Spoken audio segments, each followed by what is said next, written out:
debe hacernos pensar en Dios, en su amor, en su misericordia, en su gracia y en toda su obra maravillosa expresada por medio de Jesucristo en favor tuyo y mío. Y qué lamentable es que muchas veces le tenemos tan en poco. Porque hay otra realidad, mis hermanos, y es lo que vemos en el contexto de Hebreos 10, que los ritos religiosos y la religión por sí sola no satisface la justicia de Dios para perdón de pecados, en este caso los nuestros, y al final tampoco conquista ninguna bendición para tu vida y mi vida. Porque la gente traía un sacrificio por la culpa y el pecado quedaba cubierto, pero era una cubierta temporal. Tras pecar nuevamente debían volver. Quiere decir que no cubriría plenamente el pecado. Lastimosamente, el pueblo de Dios convirtió este medio dado por Dios para cubrir el pecado en un rito religioso. De tal manera que al final ya la gente no venía porque venía arrepentida delante de Dios, sino porque venía como simplemente a cumplir una costumbre de carácter religioso. Y nosotros decimos, ¿qué judíos tan insensatos? Y podemos mirar estas actitudes y decir, ¿cómo es posible que actuaban de esa manera para con Dios? Pero la gran realidad, mis hermanos, es que tu vida y mi vida muchas veces no es muy diferente. Porque nos tomamos con liviandad la fe, y nos tomamos con liviandad el sacrificio de Cristo, y nos tomamos con liviandad los recursos que Dios ha dado para que vivamos en comunión con Él. Porque nunca podemos perder de vista, nunca podemos quitar de nuestra mente y de nuestro corazón, hermano, que la razón por la cual Dios nos creó es para que viviéramos en comunión con Él. Cuando Dios creó el Edén y puso al hombre, Dios caminaba con el hombre y el hombre veía a Dios cara a cara. Y Dios lo creó para la eternidad. Lamentablemente el pecado fue la que rompió esa comunión con Dios, separándonos de la gloria de Dios, como dice Romanos 3:23. Y cuando meditamos hacia el tiempo del fin, hacia lo que viene, nosotros podemos darnos cuenta que la Biblia habla de cielo nuevo y tierra nueva, donde seremos liberados de la presencia del pecado y estaremos nuevamente en esa condición de vivir en comunión cara a cara con Dios. Este es el propósito para el cual Dios nos hizo. Y es lo que debe hacernos pensar cada día. No cuando estamos aquí en la casa de Dios, sino cada instante. Fuimos creados para caminar con Dios, para andar con Dios, para ver a Dios, para estar cara a cara con Dios, para vivir para Dios. Por tanto, los recursos de Dios, la alabanza, la oración, el congregarse, la iglesia, el ofrendar, el armonizar con los demás, no podemos tomárnoslo como un simple rito religioso, sino que tiene que ser con todo el corazón, por amor a Dios, con la intención de honrar exclusivamente al Señor. Si nosotros rebajamos todas estas costumbres bíblicas, todos estos recursos dados por Dios, nos convertimos en el mismo tipo de personas que se convirtió el pueblo de Israel. Y como mismo Dios dijo en el pasado, estoy hastiado del olor a grasa quemado, Dios puede llegar a decir de ti, estoy cansado de creyentes que leen la Biblia y siguen como si nada. Estoy cansado de creyentes que cantan alabanzas, pero siguen como si nada. Estoy cansado de creyentes que dicen me arrepiento, perdóname, pero sus vidas siguen exactamente igual. Estoy cansado de gente llena de religión, porque es que Dios no quiere religiosos, hermano. Dios quiere gente comprometida con Él. Dios quiere gente que viva para Él. Dios quiere gente que viva llena de Él, y que en el nombre de Jesús de Nazaret levanta vuelo como las águilas. Y tenemos la promesa de Dios que dice que correremos y que no nos fatigaremos, mis amados hermanos. Así que no cometamos los mismos errores. Y de hecho les voy a decir algo.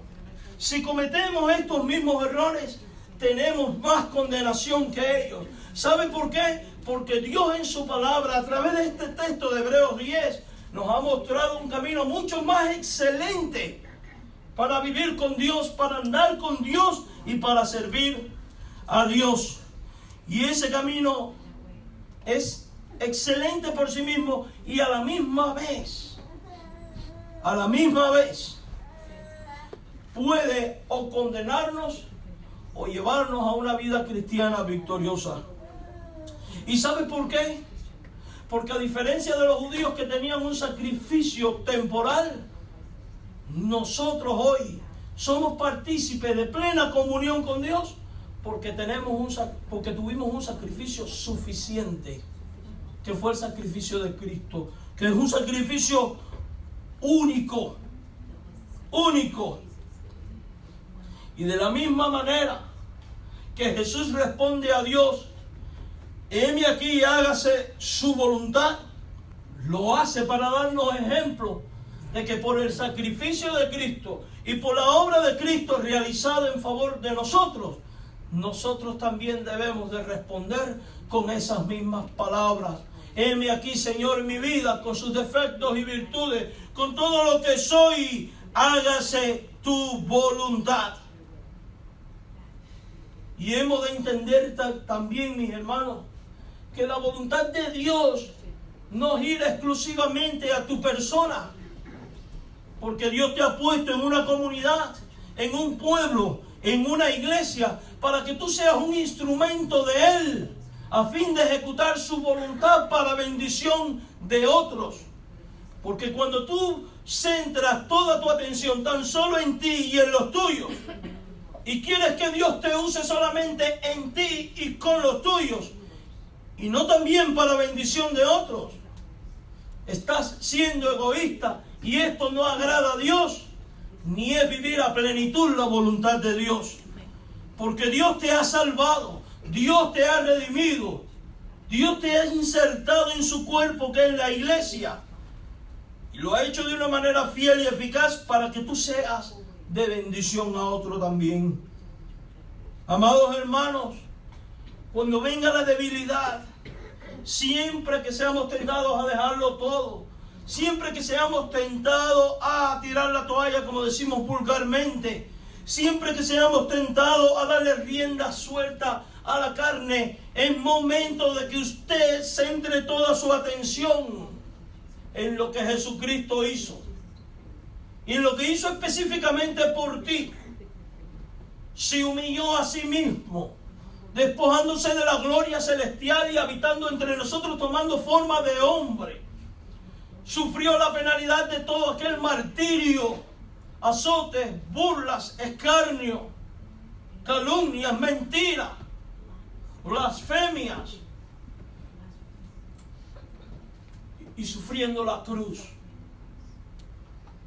Y aún así, en vísperas de su muerte, se atreve a decirle: no se haga mi voluntad sino la tuya. Ese Cristo sufriente se convierte en nuestro modelo a imitar. Él nunca dijo que caminar en el camino que lleva al cielo, valga la redundancia, es fácil.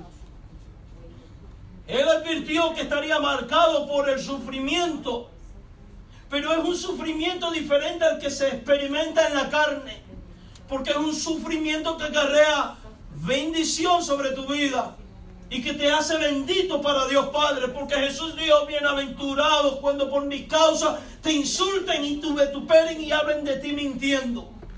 Entonces vale la pena abrazar este sufrimiento, vale la pena abrazar este camino, vale la pena vivir para nuestro Dios. Vale la pena decirle, como dijo él: he aquí, para hacer tu voluntad estoy, pero cerciórate de que si le vas a decir estas palabras al Señor, es porque has resuelto en tu corazón que le vas a obedecer. Cristo se ofreció de una vez y para siempre. Un solo sacrificio por los pecados. Lo hizo por ti, lo hizo por mí. Desde entonces está sentado a la diestra de Dios. Y dice el versículo 13, y de ahí en adelante esperando hasta que sus enemigos sean puestos por estrado de sus pies. Porque con una sola ofrenda, ¿qué hizo? Dice el verso 14, perfeccionó, hizo perfectos para siempre a los santificados. ¿Quiénes son los santificados? A los que antes conoció, a estos predestinó, a los que predestinó, a estos llamó, y a los que llamó, a estos santificó. ¿Quiénes son? Tú y yo. Los hizo perfectos. ¿Cuál era la condición para ser un sacerdote de Israel? Pertenecer a este linaje, ser purificado con aquellos ritos de lavamiento, ser santificado, ser perfeccionado. Nosotros ya tenemos la purificación que necesitamos, porque con la sangre de Cristo hemos sido lavados de todos nuestros pecados.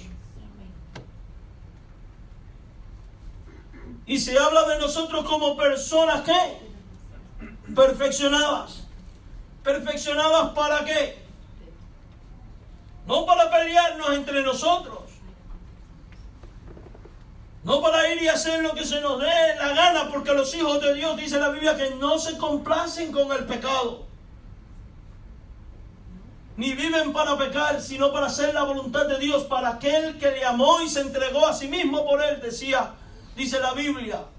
Hemos sido perfeccionados para ir y hacer aquellas cosas que Dios nos ha llamado a hacer. Porque a cada uno de nosotros Dios le ha dado la manifestación de su Santo Espíritu y lo ha dotado de dones espirituales. ¿Y para qué lo ha hecho? ¿Para que nos acomodemos bien en una silla de la iglesia? No. Lo ha hecho para que lo ejercitamos como sacerdotes que somos de Cristo. Porque por medio de Jesucristo Dios nos ha hecho, dice la Biblia, un pueblo de reyes y sacerdotes. Aquel sacerdocio levita había perdido sentido. Ahora por el sacrificio único de Cristo, tú y yo somos sacerdotes de Cristo y hemos sido perfeccionados. Quiere decir que estamos listos para ir y hacer la obra de Dios. Pero para hacer tal cosa se requiere sacrificio como Cristo se sacrificó. Se requiere sufrir como Cristo sufrió. Se exige pagar un precio como Cristo lo pagó. Exige privarse de cosas como Cristo se privó. Exige oración como Cristo oró. Exige sufrir decepción de los que te rodean como Cristo la padeció. Exige compromiso con Dios como Cristo se comprometió. Exige pasión como Cristo la tuvo. Exige romper con la religión, con el fariseísmo, con la apariencia y atreverse a decir las cosas por su nombre y a proclamar al mundo entero que Jesús es el Señor. Y el ejemplo de que hemos sido perfeccionados lo vemos en los evangelios. Porque todo aquel a que Cristo llamó, después le dijo: vete y no peques más y dile a los tuyos lo que Dios ha hecho contigo. Porque esa es la misión principal que Cristo nos ha asignado en esta tierra. Que nosotros despertemos en el nombre del Señor y dejemos el letargo espiritual en que estamos viviendo y en la estupidez religiosa en la que estamos muchas veces. Jugando a las iglesitas y las almas yéndose al infierno porque tú y yo no hemos aprendido a romper con la comodidad. Porque tú y yo seguimos en el mismo letargo espiritual de siempre. Porque tú y yo no pagamos el precio. Y algunos quizás estén diciendo: ¿y qué clase de regaño? Pero es que a veces lo necesitamos todo.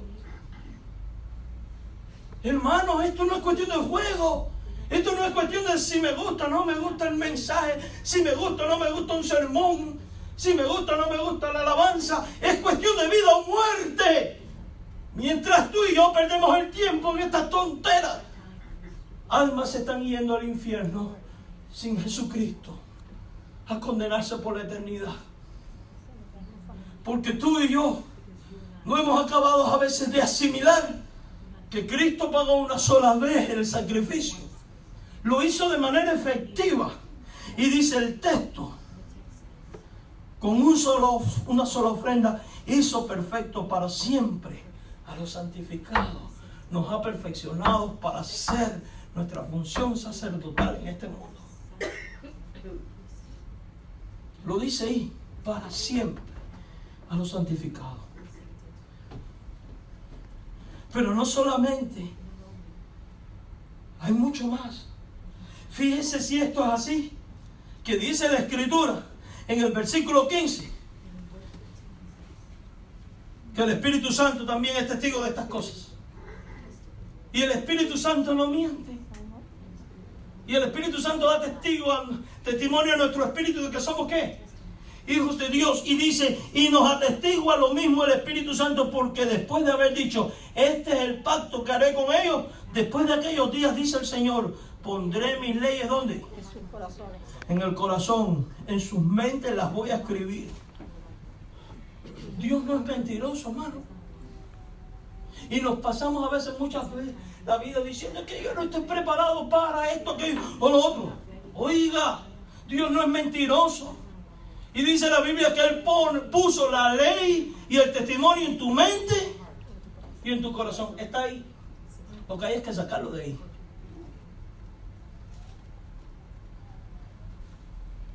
Nunca más me acordaré de sus pecados. Esto es maravilloso. ¿Por qué Dios no se acuerda del pecado tuyo y mío? Porque donde hay remisión de esto, no hay más ofrendas por el pecado. Dios nos ha perdonado plenamente. Y este mismo texto que nos da emoción a nosotros de sabernos perdonados por Dios, es el mismo mensaje que hay que compartir con otros, para que otros puedan tener la misma esperanza que tú y yo tenemos.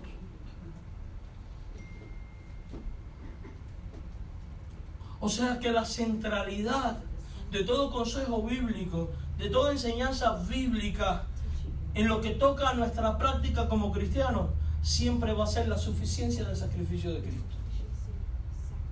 El pleno sacrificio de Cristo. ¿Usted quiere comprobarlo? Mira el verso 19. Así que, o sea, porque la religión repetitiva no me pudo salvar, porque Cristo murió y su sacrificio fue perfecto, debido a todo esto, así que, ¿qué viene a continuación? Verso 19. ¿Qué dice? Así que no. Así que no. ¿Qué dice? Hermanos. Hermanos. ¿Esto tiene que ver con quiénes? Con hermanos. Debido a que Cristo hizo todo esto, hermanos, el autor expresa que nosotros somos poseedores de algo que es extraordinario y que antes no teníamos. ¿Y qué es? Libertad. Teniendo libertad para entrar en el lugar santísimo, para entrar al lugar más íntimo con Dios, gracias a la sangre de Jesucristo, tenemos esa libertad para entrar ahí por un camino que es como nuevo. O sea que no tiene que ver con el camino que tú y yo transitábamos antes, lleno de religión, lleno de tantas cosas feas. Ahora dice, y vivo, que Él nos abrió a través del velo, a través de su muerte. Y vivo. Esto es interesante. ¿Cuál era nuestra condición pasada por causa del pecado? ¿No era de muerte? ¿Cuál era nuestro camino? El de muerte. La vida de nosotros, ¿sabes cuál era antes de ser cristiano? Usted nunca ha visto Bueno, en mi país así es, en mi pueblo. Aquí hay uno de mi pueblo, por cierto. Cuando van a enterrar a alguien, todo el mundo detrás del coche fúnebre, hasta llegar al cementerio, camino de muerte. Todos nosotros, antes de ser cristianos, éramos los que estábamos en el cajón. Íbamos camino de muerte. Y muchos siguiéndonos también. Y aunque te paren en la puerta del cementerio y te digan qué bueno era, si no fue creyente, de bueno no tenía un pelo, al infierno. No nos gusta oír esto. Pero es la gran realidad, hermanos míos. Es la gran realidad. Pero cuando Cristo murió y nos perfeccionó, transformó ese camino de muerte. Y por eso ahora dice que no solo estamos en un camino nuevo, sino que además que es un camino vivo, porque es un camino de vida. Y hasta donde yo sé, yo quiero que ustedes mediten esto. ¿Qué diferencia hay entre un vivo y un muerto? Y cuando hablo un vivo es de el que tiene vida porque respira. Porque a veces los latinos, este es muy vivo, y es porque es tramposo, engañador, mentiroso y todas estas cosas. No estoy hablando de ese tipo de vivo. Ese es sinvergüenza, ese no es vivo. ¿Qué diferencia hay entre un vivo y un muerto? Dígame. Es mucha. Pero ¿se da cuenta usted de algo? Enseguida pensamos en que uno respira y el otro no. En que uno come y el otro no. Pero hay muchas cosas más profundas, hermano. En que uno no tenía existencia. Y ahora uno tiene existencia. Gracias a quién estamos en este camino. A ese sacrificio. Por eso la centralidad es Cristo. Por el camino nuevo y vivo. Camino que tú no te abriste, porque a veces nosotros usamos esta frase, se abrió camino. Se fue a los Estados Unidos y se abrió camino. Usted no se abrió ningún camino en Dios. El camino que Cristo, ¿qué? Abrió por su muerte. Esto es de su carne. Y teniendo un gran sacerdote sobre la casa de Dios, y la casa de Dios aquí es la iglesia, y el gran sacerdote es Jesús, el Señor nos invita. Mire cómo nos dice el verso 22. ¿Qué te dice a ti y a mí? Antes, ¿quién era el único que podía entrar al lugar santísimo? Un hombre, solo uno, el sumo sacerdote. Solo uno una vez al año. En un periodo determinado. Hoy, gracias a que Cristo murió y nos santificó y perfeccionó y nos capacitó como sacerdotes suyos, te dice a ti y a mí: acercaos, acerquémonos. Primera persona del plural, ¿quiénes? Nosotros, los hermanos. Qué interesante. No es vamos a mandar a... No, juntos, acercándonos. Porque como iglesia Dios quiere que juntos nos acerquemos continuamente ¿a dónde? Al trono de la gracia.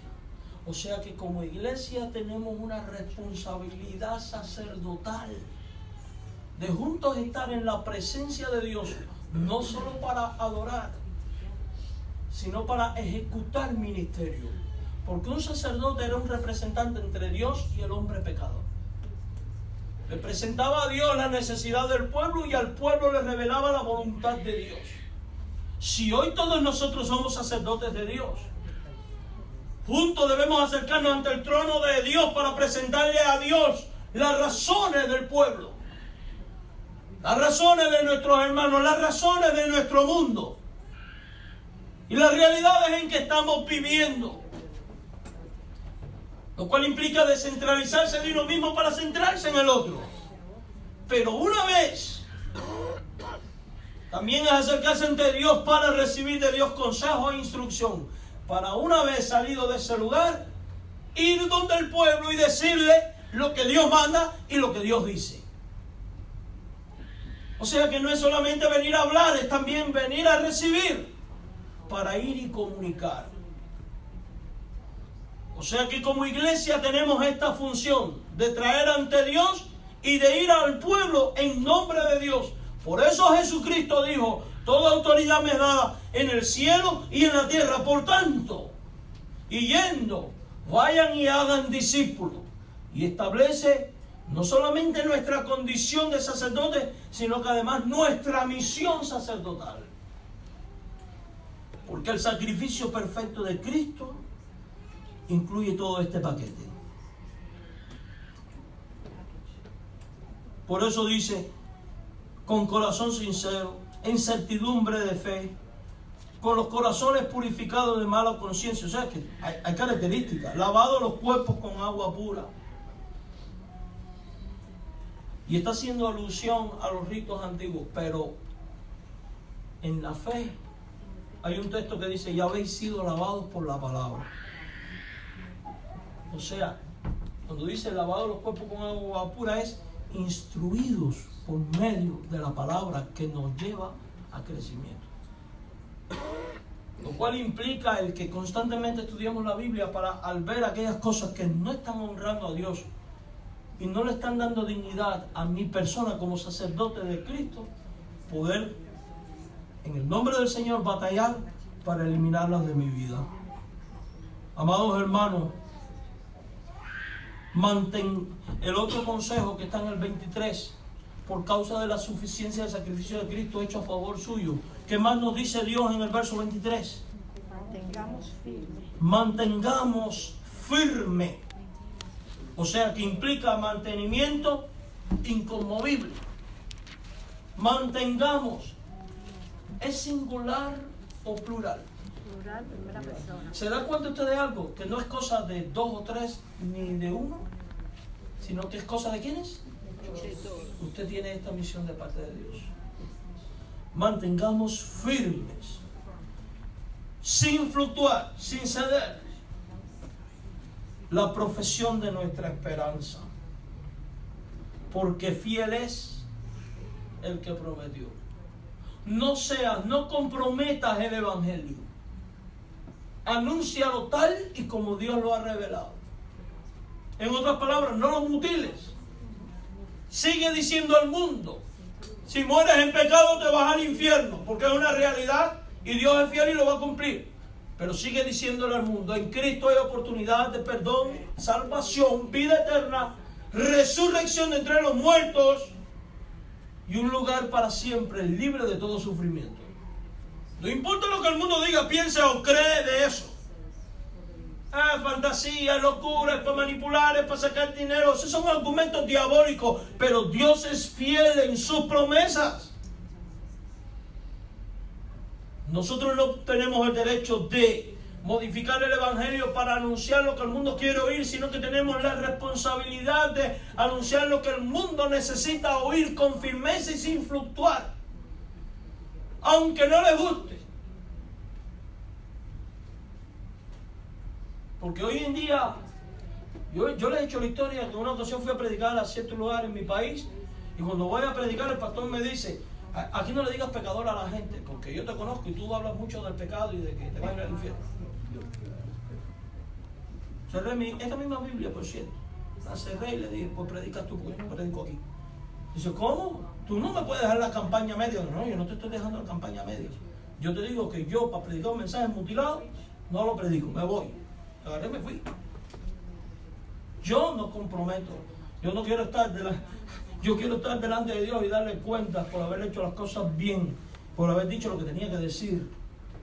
Y sinceramente, no me interesa si lo que digo o no, siempre que sea conforme a la Escritura. Me interesa que sea conforme a la Escritura, sea o no del agrado de los hombres. Y esa debe ser nuestra actitud, hermanos. El evangelio no puede ser comprometido. Y en nuestros días se está presentando muchos evangelios distorsionados y falsos a la gente. Ya no se le está diciendo a la gente, eres pecador, necesitas perdón, salvación, en Cristo hay resurrección y vida. No, ahora va a ir bonito, vas a prosperar, pon un vaso con agua, compra la escoba para barrer los pecados y todas estas tonterías y herejías. Todo ese sincretismo religioso, eso es espiritismo. Eso no es cristianismo.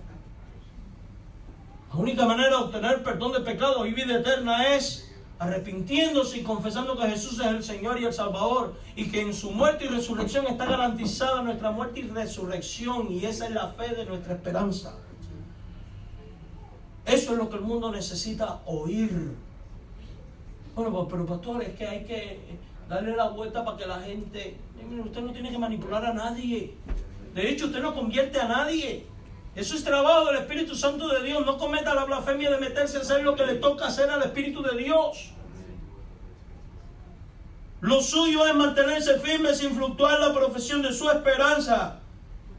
Y Dios es fiel en lo que prometió. Y aquellos que Él ha ordenado para la vida eterna van a venir rendidos a los pies de Cristo. Y punto.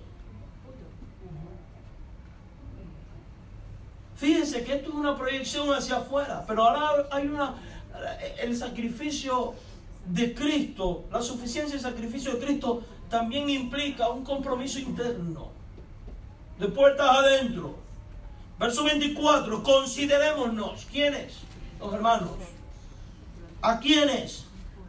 Unos a otros. ¿Para qué? Para estimularnos al amor y a las buenas obras. Estimularnos. Y es que a veces necesitamos estímulo, porque a veces nos dormimos. Cuando usted está arando la tierra con un par de bueyes y el buey se queda medio sonso, porque ¿qué hay que hacer? Estimularlo. Ahí el campesino saca un pincho que tiene y le da tremendo estímulo al animal. Sí, ¿verdad? Suena abusivo, pero es como es. Usted y yo necesitamos ese pinchazo a cada rato. Y yo quiero que usted sepa que es deber suyo, como creyente, como sacerdote de Cristo, que estimule a sus hermanos. La acción de estimular no es de uno, es de todos. Estimulados los unos a los otros. No pararse los pelos en la iglesia. Ni para esto, ni para... No. Al amor y a las buenas obras. Y qué triste es que muchas veces lo que nos estimulamos es para lo malo y no para lo bueno. ¿Se da cuenta que la suficiencia del sacrificio de Cristo constantemente nos vincula con el quehacer en la obra de Cristo? O sea que demanda y exige de ti y de mí entrega, compromiso y acción.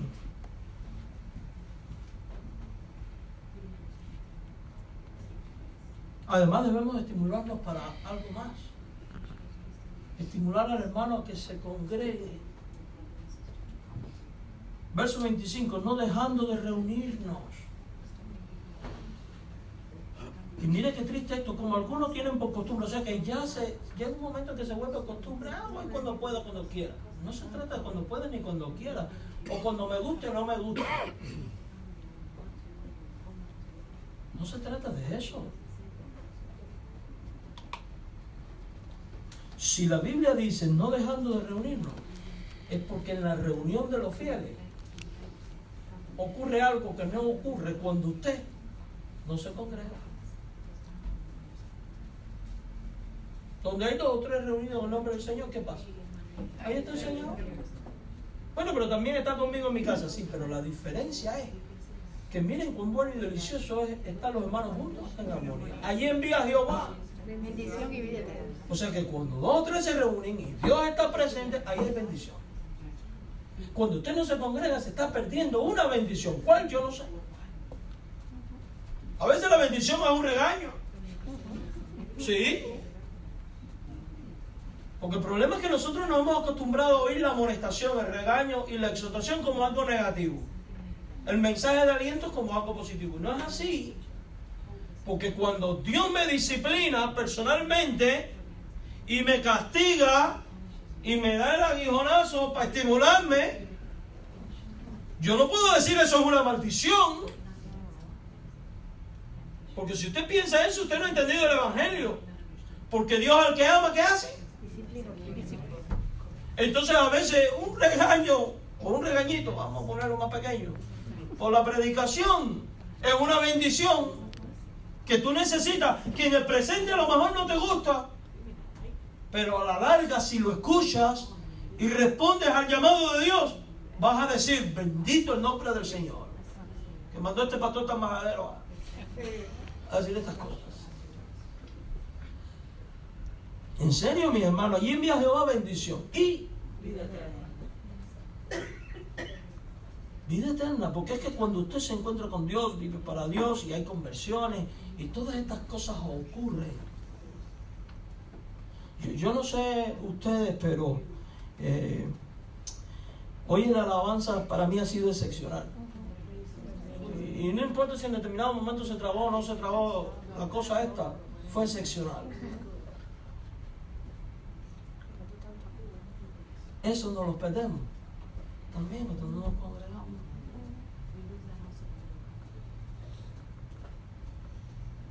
Y esto quizás le suene loco. Si por alguna razón no se siente a gusto congregándose aquí, vaya a otro lugar, pero no se deje de congregar. Claro, no va a encontrar otro lugar como aquí. Esa era la gran verdad. No te dejes de reunir, como algunos ya han hecho costumbre. En vez de hacer eso, exhorta. Y hay una razón muy poderosa para hacer todo esto. Porque veis que aquel día, la venida de Cristo, ¿qué? Viene. Esto lo estamos esperando hace 2000 años. Cuidado por tardar la venida. Porque ¿qué garantía tienes tú de que no va a ser en el próximo segundo? Y a veces Cristo no tiene que venir, a veces somos nosotros que lo vamos. Porque aquí para morirse, nada más que estar vivo. Es la gran verdad, mis hermanos. Y cuando Dios te llame a cuentas, a mi nombre yo feliz responderé, quiera Dios y se hace. El día se acerca, ¿sabe lo que eso significa? ¿Sabe dónde radica el problema? El creyente oye esto y dice, gloria a Dios, bendito sea su nombre, ya me voy para la patria celestial. Sí, gloria a Dios por ese lado, pero oye, y el que no ha oído el Evangelio y no ha creído,